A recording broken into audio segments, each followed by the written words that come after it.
NFL podcast is slightly weaker than the NFC East. Welcome Please. to another edition of the Around the NFL podcast presented by the United States Marine Corps. My name is Dan Hansis, and I come to you from a virtual room filled with some heroes. Mark Sessler, Greg Rosenthal. What is up, boys?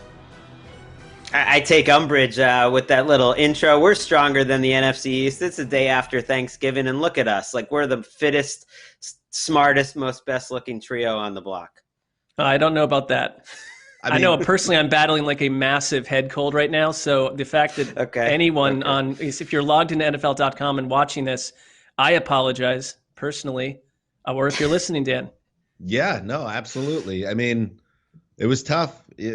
Thursday, Thanksgiving this year was, there at the Hansis house. It was just the four of us. And for some reason, it was the hardest Thanksgiving ever. I don't know what it was, but my wife and I, my wife, and, God bless her. She's great. She's cool. She's hot. And she does good stuff in the kitchen. She knows how to cook. But there's just so much to make for Thanksgiving, even though it was just four of us. And then you have to clean all of that. And then the children, Sessler, Greg, they need to be entertained for 17 straight hours and cleaned up after. I can't tell you. I am less of a man now than I was yesterday morning. I can tell you that. Fighting through, though. My goodness, what a day that was. You look great. You wouldn't know it. That's why, that's why I think the move on Thanksgiving, you got to call to the bullpen, pick up some of the food catering, make some, so it's a little bit of a mix, take a little bit of the load off, because I'm not helping in the kitchen. So I hear you, it's too much. Yeah, I did fry a turkey. That was nice, and that tasted well, but that tasted good. But that was like, that's a lot of work too. I'm dying here, Sessler. It's a lot of work. Yeah, listen, I think you're for all that anyone's going through, I always look to you as sort of the heroic figure. Thank you. That you're taking on more. And I really do appreciate your efforts. And we have so much to get to here with Week 12 on the horizon. But, Mark, I have to ask, because it is the number one food day of the year on some level, and you are a fooditarian famously. You don't like to eat. What do you do on Thanksgiving? Take the audience through what your Thanksgiving was like. Well, it's rather bleak. It's not going to impress anyone. I mean, actually, Simone's family has hosted Thanksgiving, huge Thanksgivings for years. And I've often missed them because, of the NFL slate. But Simone and the kids went and met with the grandparents in a remote locale near Yosemite. So I was home, watching the games and doing our little pod and doing this thing today. So I actually ate a piece of pizza that I had ordered from 2 days before. And I haven't had turkey since like 97. So I don't even know what it tastes like at this point. I remember it being very mealy. Like you'd chew it, it would just stay in your mouth. And you're like, get this over with, please. But that probably wasn't the best version of turkey. No, it's such a gross description. Sorry. You shouldn't have come to me on that. No, on I that mean, topic. I shared on Good Morning Football the other day, hot takes of Thanksgiving.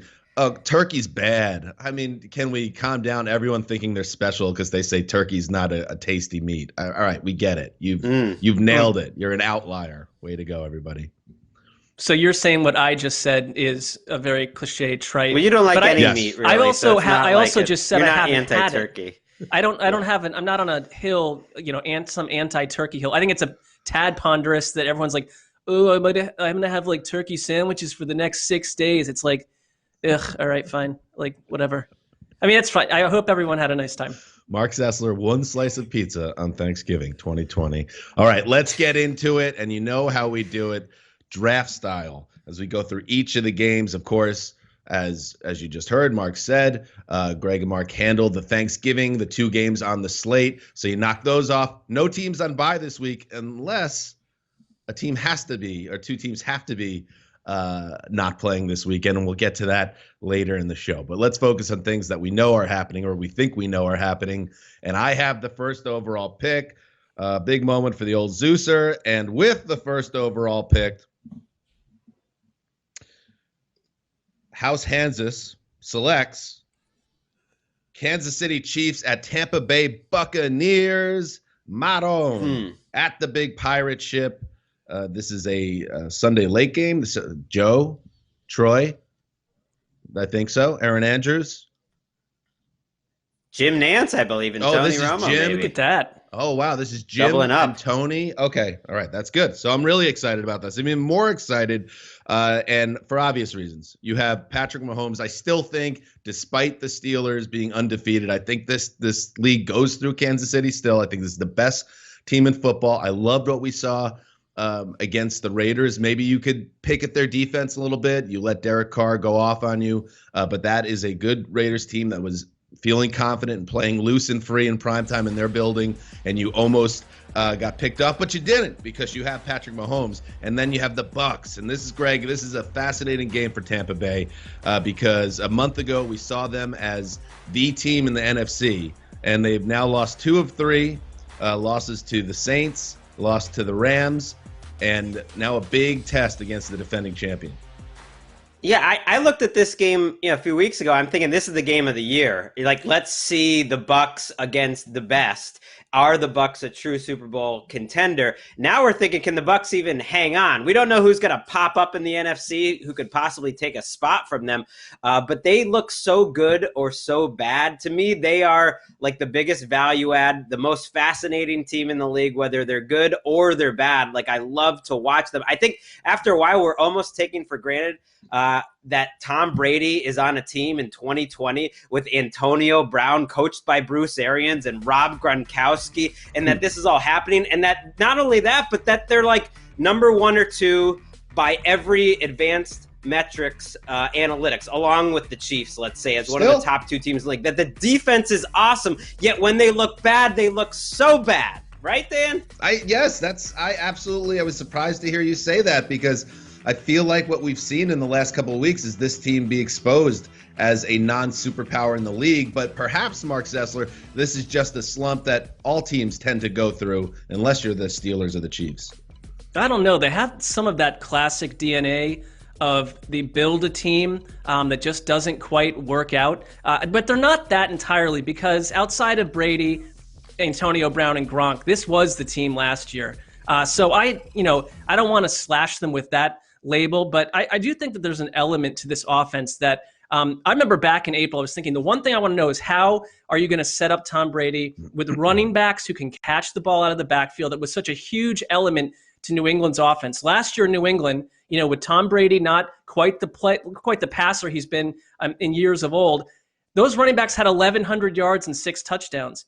Leonard Fournette and Ronald Jones are not doing that this year for the Bucs. That's just one little aspect that kind of concerns me. They've got a great group of wide receivers, but I just am not totally sold on this team. As I'm with you, Dan, that I think that, in the AFC you go through Kansas City, and I think the Saints have showed us basically that you're going to come through us, Tampa Bay, and everyone else.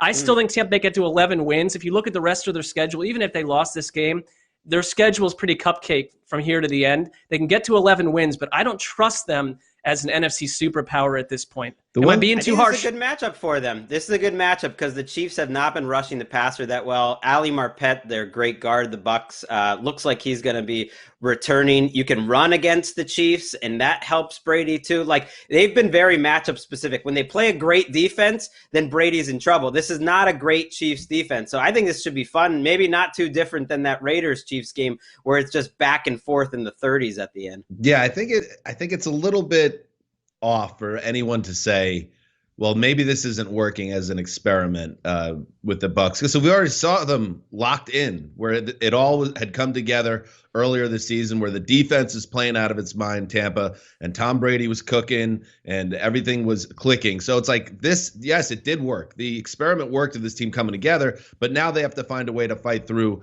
a little bit of a slump. But even on Monday night, I don't think the Bucks played poorly. I think Tom Brady played poorly, and that's something to watch out for. Ooh, you're loving this. You're loving this. You've been waiting for the Brady decline forever, and now it's finally, here, and you're loving it. I think there's one element. When Logan Ryan intercepted Tom Brady in that playoff game in January, took it to the house, ended his Patriots career.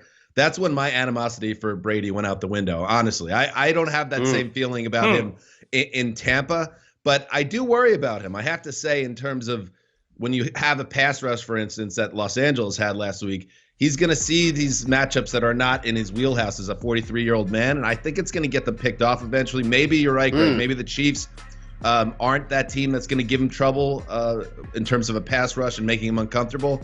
But I've lost faith in Brady for sure.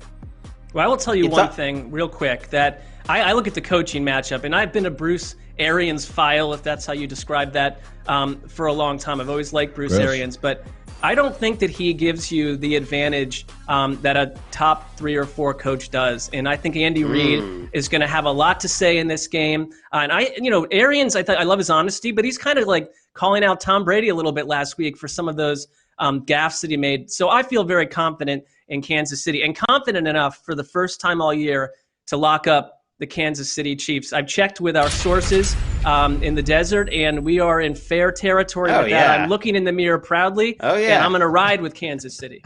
That's a good one. This is a big game for the Chiefs. There's a rule with our locks that, like, how shaky someone feels about it depending on how much they defend themselves as they build up to it. So I'd put Mark at about a 6.5 out of 10. Like, he's not. Makes no sense. I think this is a dangerous game for the Chiefs. If they lose this game, they're probably not getting that 1 seed, by the way. And this is the toughest defense they've played all year.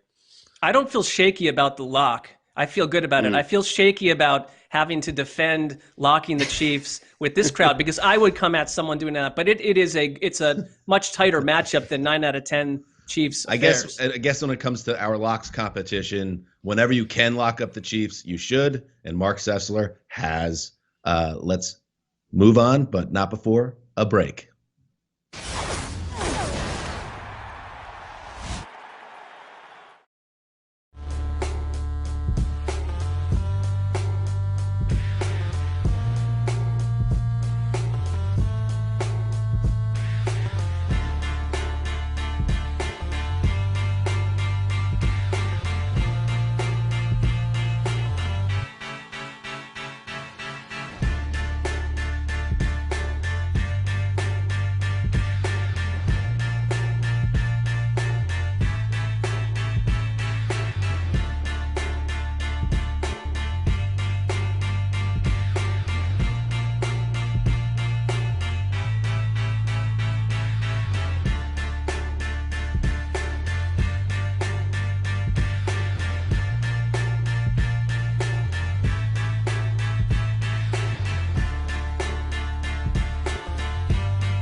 Welcome back. All right, let's move on now to the second overall pick, Mark Sessler. Well, I like this pick. I've been critiqued in weeks of old for some of my draft picks being a little bit out there, but you have to have a vision. This time, this is just a good meat and potatoes pick. Tennessee at Indianapolis, AFC South showdown. It's one of these weird deals where these teams just met. It feels like years ago, but they just met recently on Thursday night. And that I thought was one of the best games we've seen from Phillip Rivers and the Colts. And we were waiting for that game. There was also a lot of weird. Tennessee was annoyed, I would imagine, with the way that thing went down. There was a lot of weird special team stuff going on. They had Trevor Daniel, like a third-string punter, creating a lot of chaos. You got the bad version of Steven Gostkowski on a huge field goal. So I kind of throw that game out to some degree, but I don't throw out the fact that DeForest Buckner is on the COVID list for the Colts. I think that's a huge loss. I've said it before, this is my favorite defense to watch, but they're both very resilient teams. The Colts coming back from a 14-point deficit to beat the Packers, that's the kind of game that made me think, you beat the Titans and you go and beat the Packers, I start to believe in you a lot more than I did a month ago in this Indianapolis Colts team. But Tennessee, they were 11 down to Baltimore and fought their way back in one of the tougher showings in a game that left us just riddled with questions about the Ravens in general pre this week's chaos. So, guys, I don't know really what's going to happen in this one, but I know I like it. You don't know what's going to happen? I thought everyone knew. Like, if I knew, I would, there would be things I would do about that, but I can't. I'll tell you what's going to happen. The Colts are going to beat the Titans again. They're going to beat them twice in 3 games. They're going to have beaten the Packers. Listen to the confidence. All the little Phillip Rivers honkers like Dan out there who is waiting for another old quarterback to hit the skids, they're going to have to admit this Colts team is a little dangerous because I think they're more complete. This Titans defense, I know they survived against Baltimore. They lost their linebacker, Jayon Brown, for the season. I thought that was a big loss. He's one of the few good defensive players they have. Jadeveon Clowney's been out. So I really think if Phillip Rivers has time to throw the ball, even though there's some tight windows there, Dan, he's been playing well. And the running game has been there the last 2 weeks. You give Phillip Rivers some protection, a running game, and he is just fine. Greg, you're funny. I've been doing this podcast with you for a long time, and if there's one thing I know, there's 2 things I know about this podcast, and it ties directly into the 2004 draft class. Greg hated Eli Manning for reasons that obvious and not obvious. And because he's overrated, because he was never a top 10 quarterback, like one season, while Phillip Rivers was doing it every season. See how those Super Bowls still hurt Greg, the Patriots fan? And the other one is Greg will always have faith in Phillip Rivers and will go down with the ship every year, no matter what. And you are right, Greg. He is playing very well and mistake-free. But I have to tell you, Greg, it's going to happen again. He's going to kill you again at some point. Just when you believe in him, and it's going to cost the Colts perhaps their season. That's my general feeling on it. I will say this. Getting the running game going is huge because it does give them the balance that they need because they can't lean on Phillip Rivers because that will expedite whatever happens, whatever Greek tragedy befalls them at quarterback at some point this season. But if you could balance this offense with that defense, I think they are a better all-around team than Tennessee, and I think they're in a good spot at home. But I wouldn't say it's like a slam dunk win for the Colts. Mark, I feel like these are pretty close. Slam dunk at all. I think they're fairly closely matched teams. Oh, yeah, of course. And DeForest Buckner, as Mark mentioned, is a massive loss for the Titans. But I just think the Titans each week now, because their offensive line isn't playing well, is really counting on Tannehill and A.J. Brown and Derrick Henry to do special things by themselves, which they can. Like, they're capable of it. But I'm a little worried about Tannehill. Man, he takes a ton of hits each and every week. And at some point that I would never want to predict like something going wrong. This guy seems indestructible, but you can only take so many big hits, so he's got to be worried about that today. They did not protect him well in this matchup a few weeks ago. I would say sometimes it's okay though if you're like, look, we have these 3 guys. It's November. We're into December. We have these 3 guys that we rely on, and yet every week they get it done. I mean, like the way it happened against the Ravens last week. They broke Baltimore, and I think they can break other teams too. And they've been through a lot this season. Some of it's on them, some of it's not. But the Titans are very resilient, and I am just simply am a little bit surprised at your confidence that the Colts would walk in here and make mincemeat of them. I don't know if I buy that. What do we see? I don't know about mincemeat. What did we see last week? And out of respect for the Titans, what did we see last week? I know you could say, look at the tape, and the Ravens outplayed them, blah, blah, blah. But They stole that game away. They won that game. That's your team, Greg. That's another one of the Greg tropes. You love the Ravens, and you will defend them to the end. You go down to Baltimore, you take care of business there, and that's what this team is. They're a team that they got beat, obviously, in the first time we saw this matchup with a special teams total meltdown. So I don't foresee that happening again. And with Philip Rivers, yeah, I think he's taken a lot of hits, but also, this has been a tough little run for them schedule-wise against defenses. Chicago, Indianapolis, Baltimore, now Indianapolis again. I think Tannehill's been playing okay. I think he's been good overall. His numbers aren't as great as they were about the month or 6 weeks prior to that. So I feel good about Tannehill. I like the Titans. I think the Colts are my pick here, but I think this is a field goal game. It's fair. They're mentally tough, these Titans. They've been in some good games. They are. Yep. All right, we'll be right back after this.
Okay, up next, Greg, I know it hurt you when I took a game that had Patrick Mahomes, Tom Brady, and Tony Romo in the booth. That had to hurt, but you got to recover. You got to regroup and pick third. It's a lot of it's not right. Greg I'm scrambling on this show today, by the way. I know. I'm like the Giants right now after the Chargers took Eli Manning. I'm just going to give you whatever you want in a trade after the show. But for now, I'm going to take the Chargers, head into Buffalo. This is a really fun game because Justin Herbert is the most watchable young quarterback I've ever seen, having one of the best rookie seasons I've ever seen out of a quarterback, playing a Buffalo Bills defense coming off a bye and making me wonder, are they ever really going to get it together this season? Is Sean McDermott ever going to come up with some solutions this season where they're not average? Or are they going to have to rely on Josh Allen to win in shootouts week after week? It's a lot to ask. Maybe Josh Allen can keep doing it. He's not going to have John Brown this week, and that has hurt them when they have not had Smokey out there. They have not quite been the same. And the Chargers and Herbert get some players back. We might see Austin Eckler on the field. I think we're going to see Chris Harris, their great cornerback, back after more than a month. Their offensive line is getting a little healthier. So the Chargers are that berserker team, Mark, down the stretch to me that I don't think anyone would want to face. You're so right about John Brown. The metrics show that Josh Allen just doesn't have the same numbers without him. So that's a loss. And can anyone make life difficult for Justin Herbert out of the gate? I mean, he's absolutely on. And I know it was the Jets last week, but the Jets are not, they can do a few things well. And what they can't do is stop Justin Herbert. No one else can do it either. And, in years past, I'd say Sean McDermott and the Bills are the team that can do that. Not this year. There's no suggestion of it. And Austin Eckler coming back. They've missed that running back that they can count on. He can do everything. He can catch passes out of the backfield. I mean, he comes back to a Chargers offense that is so vastly different than the one that he had been in years past. I mean, it's completely remade. It's the most watchable attack, I think, around the league. It's top 3 for me. You said it about Justin Herbert. So this is a rough game for the Bills. Anyone that could slow down Justin Herbert at this point wins me over. I'm not convinced it's Buffalo, Dan. Well, we saw the Dolphins slow down Justin Herbert 2 weeks ago. So there maybe that's the Bills. They can study that tape and see if there's something to take out of that. I'll put it this way. Well, let me start here. I want to start and give the wide receivers, star wide receivers on this team, some love. Stephon Diggs has been everything the Bills could have asked for.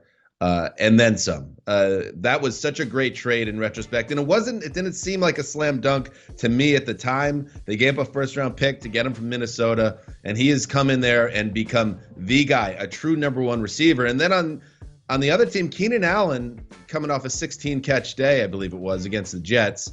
I think he's the most underrated receiver of the past 10 years. I think he's at that level, the type of guy that does it week in and week out, year after year. And don't sleep on that as being a major reason why Justin Herbert's been so good. And now let me lead into my second part here, and let me tee Mark up on this because I'm pretty sure I know Greg's answer. Mark, who would you rather have for the next 10 years, Josh Allen or Justin Herbert? It's easy for me. It's Justin Herbert. I would take Justin Herbert over any quarterback in the league outside of maybe Patrick Mahomes right now. And I mean, maybe you gave him a maybe with Mahomes. Come on, Taysom Hill. What? I'm just saying Mahomes gets a definitely, but yeah, Herbert. I said outside of Mahomes, but I mean, like I'm not seeing any bad tape on Justin Herbert, and maybe you wonder what will happen in year 2 when people have a chance to dissect him more, but. It's not just about scheme. I just think this guy can do it all. And every once in a while a player comes along and you're watching him and you're saying, bingo, the Chargers are never going to be the same because of this. Well, Allen still has some limitations. I totally support the fact that he's made the leap and then some. He's been a top 6 quarterback, I would say, this year, 6 or 7. I think the one thing he still needs to improve on in year 3 is decision making. And he gives the other team a chance a few times a game. He's had 8 interceptions over the last 6 weeks. I think he can keep getting better because his decision-making's absolutely gotten better. His accuracy is through the roof compared to where it was. But I do think kind of when you play the Bills, it comes down to can you make Josh Allen make a few bad decisions? He's going to give you a chance. He's going to make a ton of amazing plays too. But he's going to give the defense a chance to make a couple plays. I think that's the way the Chargers try to win this game. I mean, to Dan's point, though, like the touchdown to Diggs would have been the incredible story for the Bills coming out of that game. You got bit by a Kyler Murray Hail Mary, and when that happens, you forget everything that happened before. But he threw a pick right before that. He threw a couple picks in that game. That's what I mean. Greg, you're being very negative. I'm trying to. I'm saying it's a little bit of both. I'm saying like you forgot the pick he threw right before that, and the Cardinals couldn't capitalize. I just did not mention it. I just want to note for the listening audience that Mark wagged his finger at Greg and said you're being very negative. Dan, I felt like you were doing that verbally, and I just had to do it, with my finger. Okay, good stuff. All right, Greg, that's a good game. I like that one. And anybody got the Chargers winning? I do. No, I don't. I mean, just up in the sky. I haven't logged it anywhere officially, but there you go. I do have them keeping it close on NFLGamePicks.com. There you go. There you go. That's the website. Okay, good. All right, Greg, you are up on the snake. All right, I'm going to take Broncos Saints in the late afternoon window. Who would have thought Taysom Hill would come into the lineup and would be almost under the radar because no one's going to be watching this game in the late afternoon. I don't feel like his first start got a little pop, and I feel like he's making everyone a little crazy. I mean, he's made everyone crazy, but there's so many people that came into the game with the agenda that they weren't really buying it. And I would say I needed to see something first before I believed anything.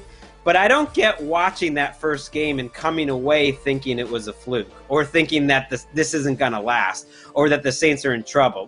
It's only one game, but that game was encouraging. If any other quarterback had that game, you would say, okay, let's fly with this, because Taysom Hill's not taking over some garbage team at 3-7. He's taken over a team that's in the top 5 in DVOA in defense, is in the top 5 in DVOA in special teams, and has an incredible running game, of which he's only going to add to. So he doesn't need to be a top 10 quarterback. He needs to make a few throws. He did that a few times under pressure in the pocket. That's all I needed to see. They look like a very good team, maybe one of the best teams in the league, whether Taysom Hill is at quarterback or whether Drew Brees is at quarterback. They improved on offense, DVOA wise. Greg, I know that you would appreciate that. They went up a spot after the Hills start. So I'm not, well, I'm just going to say that. How dare you use DVOA on me, Mark? That's my well, listen, stat. I know how to speak your language, but more like GVOA. I'm with you that it's Taysom Hill, and like they kind of had him do things they think he can do. So where's the aberration? Why couldn't he do those same things, this week and against a Broncos defense that played really well against Miami, though? And that was kind of the Broncos performance I was waiting for. They destroyed the Dolphins on the ground. They're not going to be able to do that against the Saints. A Saints team that sacked Matt Ryan 8 times, a Saints defense that is Super Bowl worthy right now. So I'm not expecting that Broncos offense to show up, but I don't see what changes for the Saints too much in this from an offensive angle. Well, we're going to find out. And we saw what they did to Tua last week. This Denver defense plays hard for Vic Fangio. They've overcome injuries. And the thing with Taysom Hill, and I get it, that's part of this job on some level, and you want to be ahead of the curve when it comes to judging young quarterbacks. You don't want to be behind it. But I need to see more from Taysom Hill to see if this is going to work. And I thought he did nice things against the Falcons, but it was against the Falcons, and it wasn't a kind of a perfect setup for him to get his feet wet. Now this is a nice test here. You go on the road, you go to Denver against a defense that's just made a young quarterback look silly. And even though Taysom Hill, I believe, is near 30 years old, as a quarterback, he's a baby because this is his second start. He's barely thrown passes in the league before last week. So this is an interesting game for me. I guess you could say I'll be a believer if he delivers a similar performance this week. This would do it. But this would do it for you. I can't go off one game and be like, oh, Saints are all set. No, I'm with you. I also saw some things like how Alvin Kamara wasn't part of the passing game, how he can't throw a deep ball, how they played from ahead. What happens if they're from behind? Is he the same type of guy using his legs to get you back in the game? I feel like that presents some limitations for their offense potentially. We need more time to really figure out if this is going to work. Here's the thing, though. I don't know if this game's going to tell you much, because I think like most weeks, Taysom Hill is going to be part of a great team. And that's more what I'm buying into, that like he can be part of a Super Bowl contending team while he's the starter. I don't think he's going to have to do much. The Denver defense can't stop the run. The Saints have a dynamic running game, especially with him.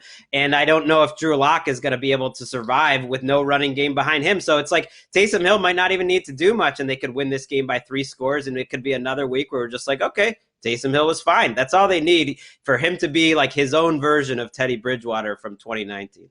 I mean, Sean Payton being undefeated with backups over the last 2 seasons has a lot to do with Sean Payton. He's a great coach. He's a great coach. One last thing to note, Alvin Kamara has some type of foot issue. They cut down on his snaps last week. I think it's just something to watch, because we could talk about the quarterback all day, but Alvin Kamara, the offense runs through him. We'll see what kind of workload he has on Sunday. We'll be right back.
Time now for Road to Victory, presented by the United States Marine Corps. All right, let's get into it. We're going to do a primetime game here. Chicago Bears at Green Bay Packers.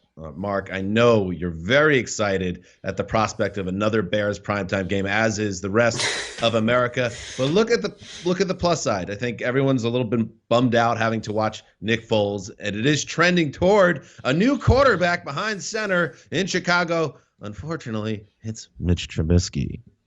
Yeah, let's play the hits when you can, and let's bring Mitch back into the offense to revive some of the heroics that he unspooled in years of old. I don't know. It becomes a bit. It becomes just sort of a tired exercise to take down. That's your second offense. of old reference today. I think you said weeks of old earlier in the show. Now it's years of old. Just surviving today. That's what I'm in survival mode. Look at the Bears are 32nd in rushing.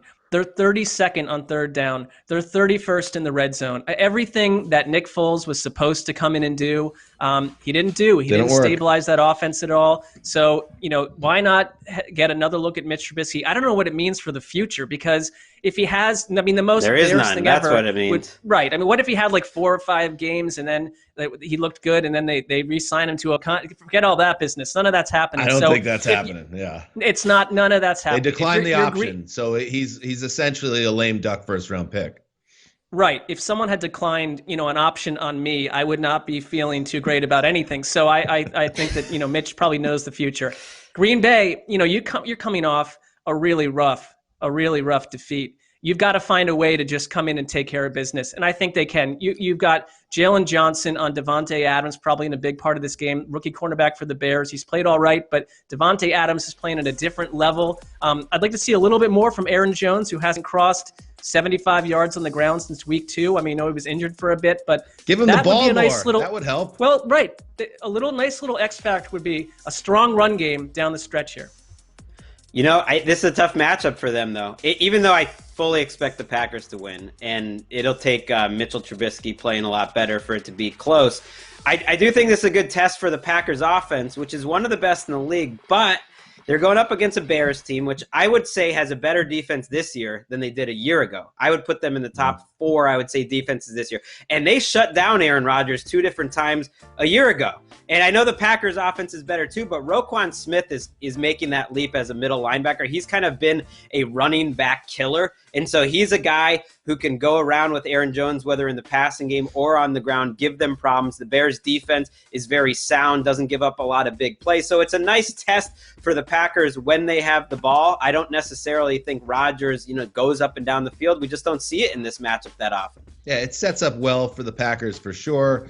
They're playing at home. You have Mitch Trubisky in the lineup. And at the same time, I was really, that loss against the Colts in week 11, it does instill a little bit of doubt around the Packers for me. I had a little bit going into the game that they were a good team, but just a tier below. And then when you blow a 2-touchdown lead at halftime and you score 3 points in the second half and overtime total, it's like, what's going on? But I guess you could write it off as a blip on the radar. They were great in the first half against the Colts. And it comes down to this. With Mike Pettine's defense is very up and down, as we know. And he has been a polarizing figure, maybe more of a lightning rod. He seems to be not particularly well liked as a DC by Green Bay fans. Well, don't let Mitch Trubisky get hot here. Don't let this turn into some type of kind of situation where this time next week everyone's talking about how the Packers defense is a mess and it's going to kill their chances. Take care of business here. This should be a Packers win, and if it's not, yes, major issues in Green Bay. Avoid the ponderous narrative. That's always a way to go for any football team. So I'm with you, Dan. This Bears offense is a slump buster. You got a bad defense, you show up and play the Bears, suddenly your ranking skyrockets the next week. It's beautiful. You did get me thinking now, Mark. Well, just as a fun thought exercise, what if Mitch Trubisky returns and he's Patrick Mahomes? What would it take for the Bears to bring back Mitch Trubisky? Would it be Mahomesian play for the 6 weeks? I mean, then you have Matt Nagy telling you all offseason, we believe in Mitch Trubisky. We're going to build an offense around him. It's just like the wheel just keeps going. I want the wheel to come off the vehicle, roll off into a field, and we build a new car. It's just time to start from scratch, please. Excuse me, sorry. I think it would take him saving their jobs. I think they're all together. Nagy, Ryan Pace, the GM, and Trubisky. They're all in the same car right now. It's up to Mitch to drive him to safety. That is highly frightening. And we talked about it on the podcast this week. We went through our hot butt rankings of head coaches facing danger entering the last 6 weeks. I put Nagy at a 50-50 chance of survival here. Well, getting a big win at Lambeau, that would help his case, I would imagine, mighty fine. That was Road to Victory presented by the United States Marine Corps. We'll be right back.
Welcome back. All right, Mark, it is on to you in the draft.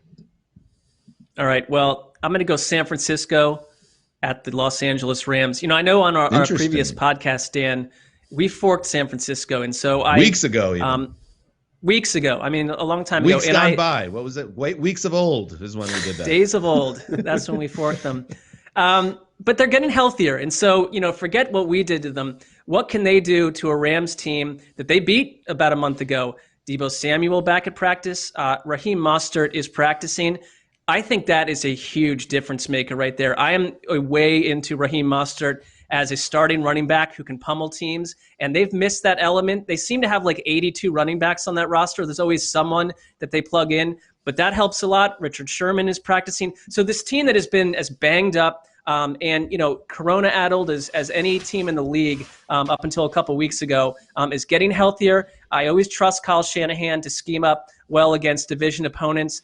But I really love the way that the Rams in general, outside of a couple games, have protected Goff, only 13 sacks allowed all year, while they are punishing quarterbacks with 34. So you don't have Garoppolo in there. You've got Nick Mullins, and there's still a lot of issues with San Francisco. So the Rams, after surging the way they have, and they've won me over to some degree over the last couple of weeks, this is kind of reminds me of Green Bay, Chicago. Go in and take care of business against a team that's not entirely 100%.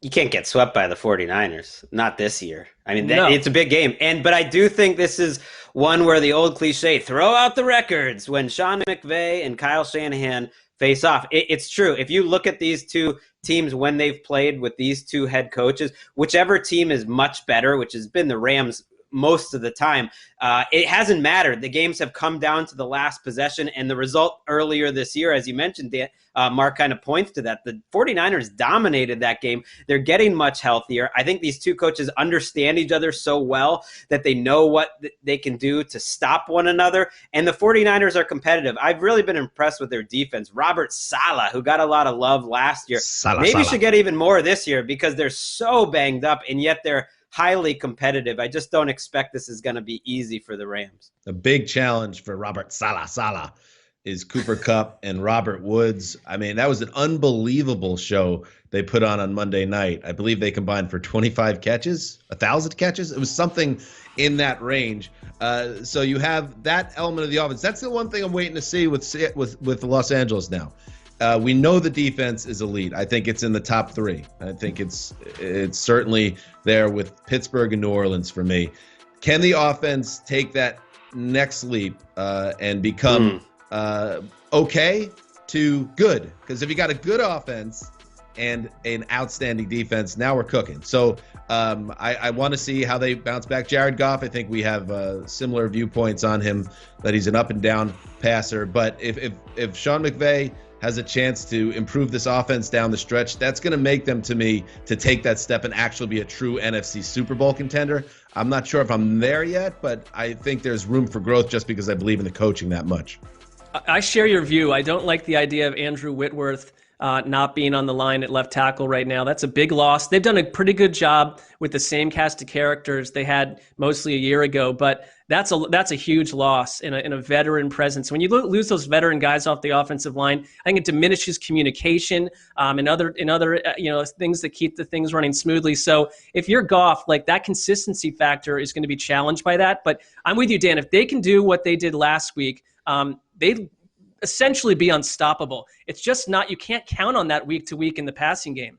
Got to have a running game. Both of these teams are kind of old school, even though they're led by coaches who are thought to be as cutting edge as anyone. They are the most run-dependent teams I can think of in terms of great offenses. And the 49ers getting Mostert and possibly Deebo Samuel, who's huge in the running game too, as a blocker and as a runner, like, makes all the difference. I don't trust either of these teams when they're not running. And so that's something to watch. This is a good stat from Next Gen Stats about Andrew Whitworth, their veteran left tackle who's out potentially for the year.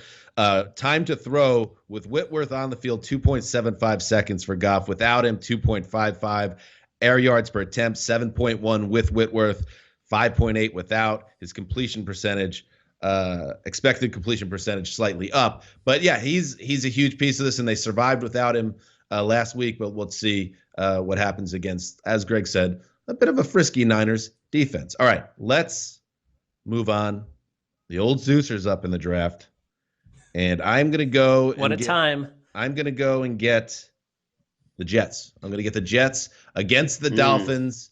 And obviously, I started by saying the Jets, but really this game is about the Dolphins and about what happens at quarterback after Tua Tagovailoa was benched. Really in a surprise benching. One of those moves that if you have your Twitter open or your TweetDeck open on a Sunday, all of a sudden you just see, wow. Oh, wow. Whoa. And you're like, what is this? And you click in, and sure enough, there it is. Ryan Fitzpatrick had replaced Tua early in the fourth quarter against Denver. And he damn near saved them, if not for an interception in the end zone by Justin Simmons. So I think we discussed this on last Sunday's show. We don't have to relitigate whether or not Brian Flores did his quarterback dirty by benching him and what it means for the future. I will say this, though. There may be a method to the madness here that Flores caught in between a little bit last week in Denver on a 5-game winning streak. He said, wait, maybe I could try to steal this game and still develop my rookie quarterback. And that opened Pandora's box a little bit. But at the same time, he had to know I have the Jets in week 12. Even if Fitzpatrick saves the day and everyone's talking about Fitzmagic, I put the kid back in against a horrific Jets secondary, and we should be able to get things back on track. I think that's where this ultimately ends up, Greg. I think this ends up with Tua plays well against the Jets, and by Sunday night, no one's talking about what happened in Denver anymore. Yeah, I mean, to quote, the great Jets coach Herm Edwards, you play to win the game. I mean, that's what Brian Flores is trying to do. He's trying to make the playoffs. He's trying to develop Tua. It wasn't happening in that game. This is a team that needs to play with the lead. The Jets are a team that is pretty used to playing from behind. The Dolphins, they want to get ahead of the down and distance, and you can usually do that against the Jets, and that keeps Tua in comfortable situations. He was lost last week, Tua, and his deep ball, I do worry about his health right now. He's been on the injury report with a foot injury. He's taken some hits, and that's why you got to keep an eye on Ryan Fitzpatrick. But he's not the only young quarterback in this game. We're getting Sammy D back. Sam Darnold in a tough matchup for him. I like that. Have we done that? I don't know. That's a tough. If the Dolphins get ahead, this is the team that shut out Joe Flacco, so we don't need to see Joe Flacco against the Dolphins anymore. Let's see what Darnold can do. I don't need to see Joe Flacco ever again. I'm all set on that front, even though he's done a little bit this year. Yeah, I've had my fill of Joe Flacco too. Not. I'm sure he's a nice person to speak with. In a coffee shop. Maybe or a little something. dry. But in terms maybe of not a great coffee shop guy, actually. Maybe a nice guy. That's totally possible too. I'm siding with the benefit of the doubt, but I mean, Tua's first 26 passes accounted for 50 yards. So this is not what we're talking about when we talk about like Justin Herbert, where like the production is out of control. And so, I do give media in general some credit. I don't think the place set on fire and like created a big firestorm controversy. I think we kind of get what the Dolphins were trying to do there. I'm as fascinated though with what Sam Darnold does from now to the end of the year, because if he were to play lights out, he could essentially wipe out what seems to be the plan everyone's accepted in New York. And, I just wonder what's going through his head, because people have already moved on to some degree.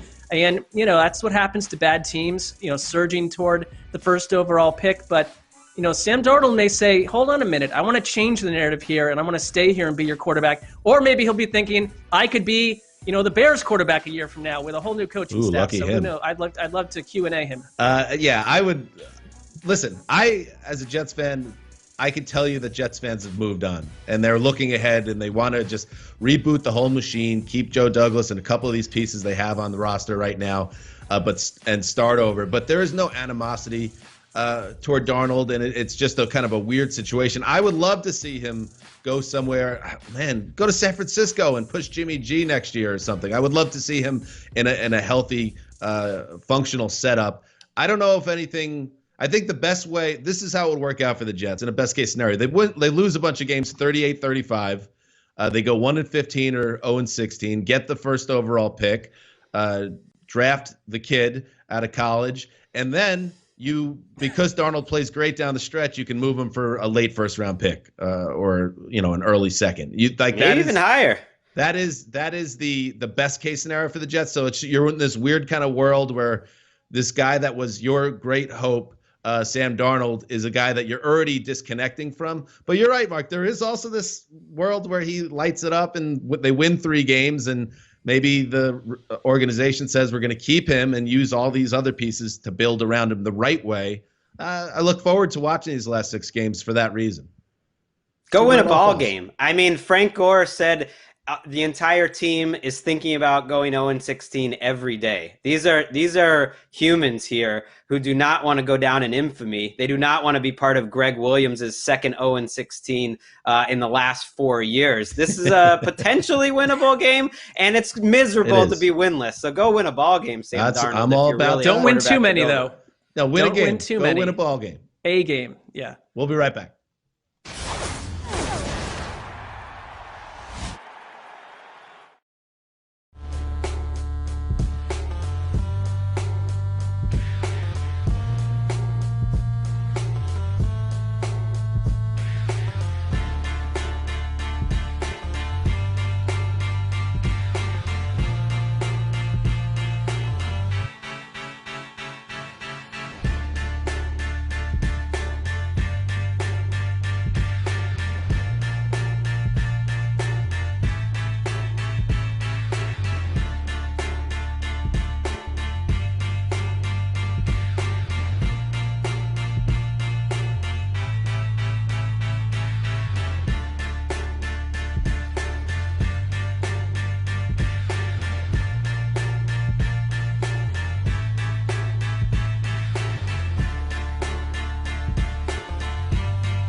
All right, let's check in on the lock of the week standings.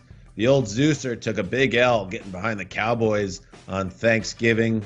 What are you going to do? Greg 9-2, Mark 8-3. Ricky Hollywood so bad at this game that we're not even going to see her on this segment. So let's get to the speed round, and it is time to go through the rest of what's that smile, Greg? The rest of the week 12 I mean, games. just your Ricky Hollywood comment. You know Thanksgiving night was rough if she's asking off a chance to be on TV. Yeah, what is that about? No comment. We're going to have to do some deep digging after the show. All right, let's get to it.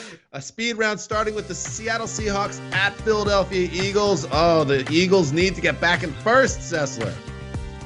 Well, I feel like everything that their coaching staff is telling us, we know we have problems. We don't know how to address them. We don't know how to fix them.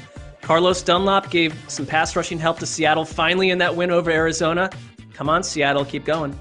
All right, up next, the Cardinals at the Patriots. Greggy, the Pats took it on the chin against the Texans. They got to win out at this point. Yeah, and I don't think that's going to happen this week. Bill Belichick has to be sick of this tour of the quarterback revolution that the Patriots have been on. He's played Mahomes, Deshaun Watson, Josh Allen, basically every great young quarterback in the league that moves well. The Patriots have ultimately lost to. I think they will again against Kyler Murray. So tragic. Up next, by the way, let's keep an eye on Kyler Murray and that right shoulder. How's he going to look? That's a big piece of the pie in the NFC. The Ravens at Steelers. Mark, this one, a lot up in the air, obviously, and everybody knows what. Yeah, I think it brings the NFL to the brink on the Corona scenario, and we'll wait and see. Otherwise, it would have been a great nightcap on Thanksgiving, not to be. Absolutely. Up next, the Las Vegas Raiders at Atlanta Falcons. Falcons were cooled off by the Saints last week, and the Raiders coming off a tough loss there, Greg, but a game in which they played well against the Chiefs. An interesting test for them because their defense has been playing better. Julio Jones is supposedly a game-time decision, but it's a 10 a.m. West Coast game in a dead, pretty much empty dome against what John Gruden calls the best 3-7 team of all time. I don't know if I would go that far, John Gruden, but the Falcons are frisky. Oh, my God. That's so mocking. All right, up next, Carolina at Minnesota. The Vikings, the team of Zeus TL, took a step back. Are they going to get back on the horse here, Mark? Well, this will be an interesting test. I see these teams pretty evenly matched. Wait and see. Cleveland at Jacksonville. Cleveland has a chance to continue to stack wins against the second worst team in the league, Greg.